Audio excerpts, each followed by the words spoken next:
On this segment of Outside the Book, we're talking with author Amy Greene. Her first book, her new book, is Bloodroot. Amy, it's great to have you on Outside the Book. It's great to be here. I got to start by asking, what's Bloodroot?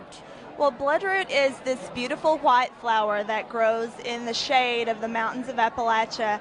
And when you pull the flower up, the root is actually kind of fleshy and looks like a human finger. And if you cut it or break it, it bleeds red sap.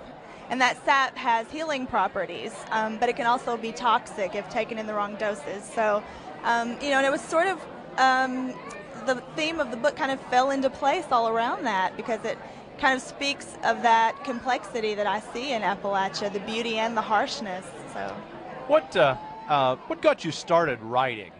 Well, I've always written, going all the way back to the first grade. I think I've just really always been compelled to. I think if you can be born to do something, I feel like that's what I was born to do. So I've just always done it. Is there something in the kind of water in Appalachia that encourages writing, that sort of fosters a kind of storytelling?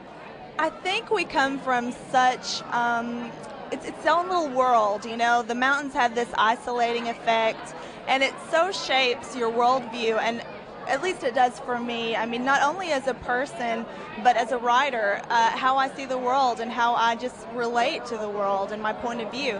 So I think I've been asked, if you were born somewhere else, would you still be a writer? And I think I would always be a writer, but certainly a different kind of writer.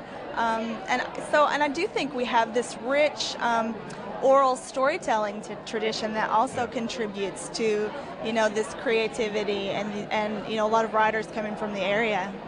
William Faulkner talked about a time when he realized that his little postage stamp of native soil would let him explore everything artistically he'd ever want to explore. Yeah. Did you have a moment like that where you just suddenly realized there's a great story here for me?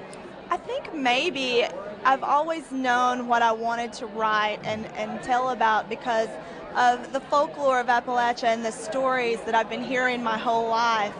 So I think these stories have always been in me and with me, but there was a point where it was actually when I read Cormac McCarthy for the first time, who is from Knoxville, and the dialogue that he had written was so perfect and so true to the people around me, and I realized I can write about home and I can recreate these voices and bring them to life on the page and make them meaningful. And so that was a real turning point for me to actually read Cormac McCarthy and see him doing what I realized I wanted to do. What's it like to have your first book published by Alfred Knopf? It's like a dream. It's like a dream. It's surreal in a wonderful way because so many of my favorite authors are published by Knopf, Toni Morrison and Cormac McCarthy, as I just mentioned. And so to have, my wonderful editor become interested and really want to work with me, it was just unreal. What's it like to be on a book tour?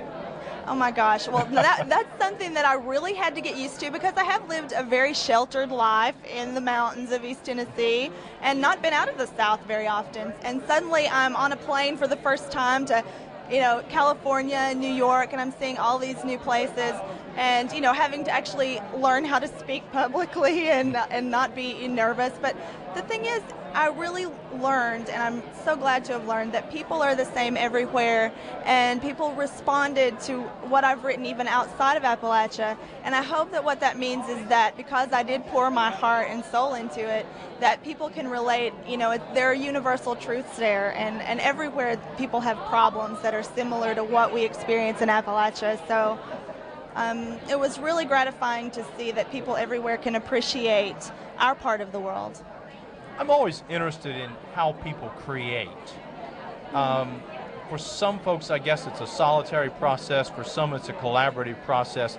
Could you talk a little bit about that? Do you just write the thing and then bring it out, or do you try it out with folks, or how does the creativity bubble for you? For me, at first, it is a very solitary process. I go into my bedroom and shut the door and write in a notebook.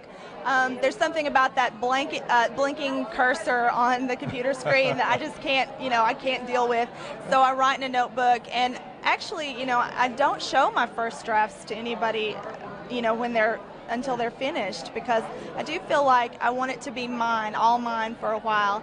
And then, you know, in the editing process, it becomes time to share. But for a while, I just keep it to myself. You have family responsibilities. I do.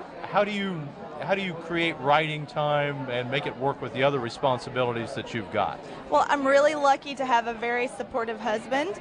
And even before I had a book deal with Knopf, he made sure that I had time to write. When he came home from work, you know, he gave me my time to go into my room and have that time with my notebook while he took care of the kids. So I'm just very lucky to have had a support system. What writers have influenced you? Cormac McCarthy, as I mentioned, is a huge influence, but also Toni Morrison. Reading Beloved was another one of those moments in my writing life that really changed me, because every sentence was poetry, you know, and just the lyricism and the beauty of her writing stunned me and really, you know, kind of shook my world and changed who I am as a writer. Why do you think Bloodroot has found such an audience? I think it is because there are universal truths at the heart of it, and because I did put so much of myself and sincerity and honesty into it, and I think that's why, you know, it does transcend the region. What's next for you? Well, I've actually written a second novel, and it's with my editor right now. It takes place in Appalachia again. Don't think I'll be writing outside the region anytime soon, because there's so much more here to explore. And it takes place during the Depression, and is based on the TVA, the dams, and the heritage and history that was lost under those lakes. And so I really wanted to explore whether or not progress is always a force for good.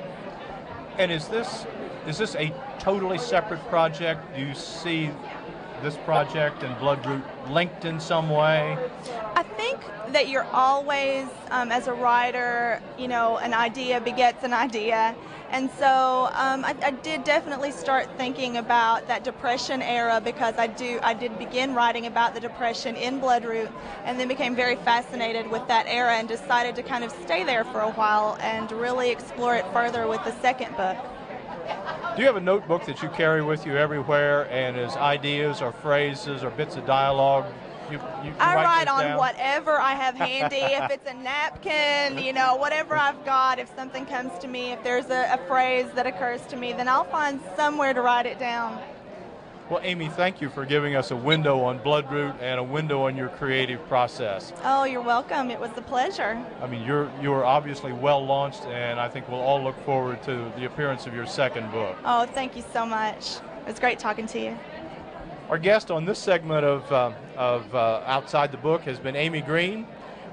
This is David Lee for the Southern Kentucky Festival of Books and Outside the Book.